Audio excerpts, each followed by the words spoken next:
inna lillahi wa inna ilayhi raji'un bakkan bu mës a ñam dund dana ñam dee ci kàddu yooyu rek la ñuy daal di sukkandiku ba tàggi leen kenn koo xam ne rek kenn du ko présenté ci wàllum culture sénégalaise musicien ak ñëpp ñoo xam ne rek dañuy yëngu ci wàllum art ñoo daal di ñàkk kenn koo xam ne yaay la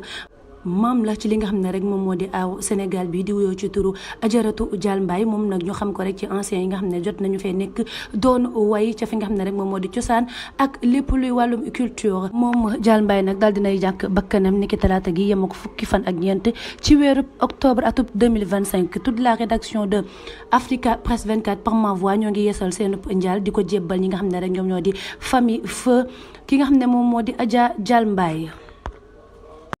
inna lillahi wa inna ilayhi raji'un bakkan bu mës a ñam dund dana ñam dee ci kàddu yooyu rek la ñuy daal di sukkandiku ba tàggi leen kenn koo xam ne rek kenn du ko présenté ci wàllum culture sénégalaise musicien ak ñëpp ñoo xam ne rek dañuy yëngu ci wàllum art ñoo daal di ñàkk kenn koo xam ne yaay la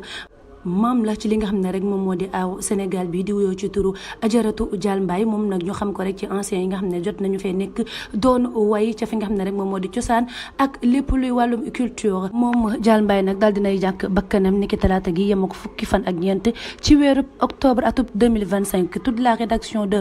Africa Presse 24 par ma voix ñoo ngi yeesal seen njaal di ko jébbal ñi nga xam ne rek ñoom ñoo di famille feu ki nga xam ne moom moo di Adja Dial Mbaye.